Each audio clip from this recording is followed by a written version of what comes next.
পাঠায় তখন কিন্তু সিদ্ধান্তই নেয়। সব বিরোধ মিটিয়ে আবারও একসঙ্গে পথ চলার সিদ্ধান্ত নিয়েছেন আলোচিত কন্টেন্ট নির্মাতা হিরো আলম ও তার স্ত্রী রিয়ামণি। সব বিভেদের অবসান ঘটিয়ে জোড়া লাগলো অতঃপর তাদের ভাঙা সংসার। তবে তাদের ক্ষণিক দূরত্বে থাকা সময়ে দুজনের জীবনেই প্রবেশ করেন আরো দুজন। হিরো আলমের জীবনে মিথিলা আর রিয়ামণির জীবনে রিয়াজ। প্রশ্ন হচ্ছে কি হবে এবার তাদের। বয়ফ্রেন্ডকে গাড়ির ভিতর চুম্মা চাটি করে আবার আলমের সাথে দেখা করছে, আবার আলমের সাথে মিটমাট করে এসে আবার মনে করেন সাংবাদিকের সাথে কথা বলছে। এটা নষ্টানষ্টি না? আর কোনো নাম দেওয়া যায়?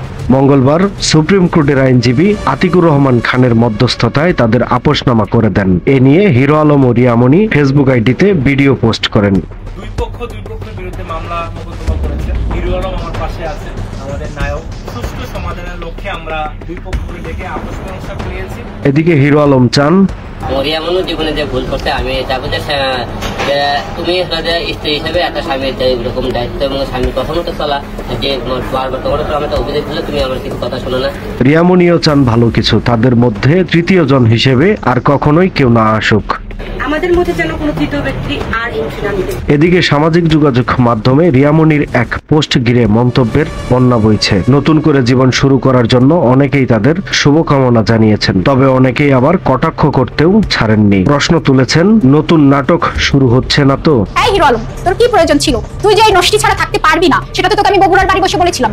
অপরদিকে সামাজিক যোগাযোগ মাধ্যম ও গণমাধ্যমের একাংশ একাই দখলে রেখেছেন হিরো আলমের পঞ্চম স্ত্রী খ্যাত মিথিলা। কখনো বলছেন,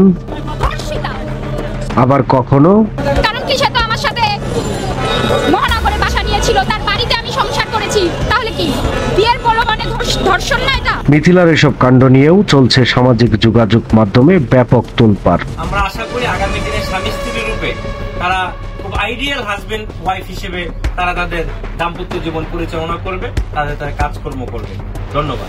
আলমের নষ্টামি কি? তোর বাপটা মরে গেছে, তোর বউ যায়নি, তোর নষ্টি 12 ভাতারি তোর লাগবেই। তাহলে তাকে নিয়ে তোর বয়কট ছয়কট এইসব কট বলে মানুষকে বিভ্রান্ত করা তোর প্রয়োজনটা ছিল কি? আলম সমাজ নিয়ে একটা নষ্টামি শুরু করেছে, তারা যেরকম সময়ের কলম নিউজ ডেস্ক এরকম নষ্টানষ্টির ভিতরে ফেলছে।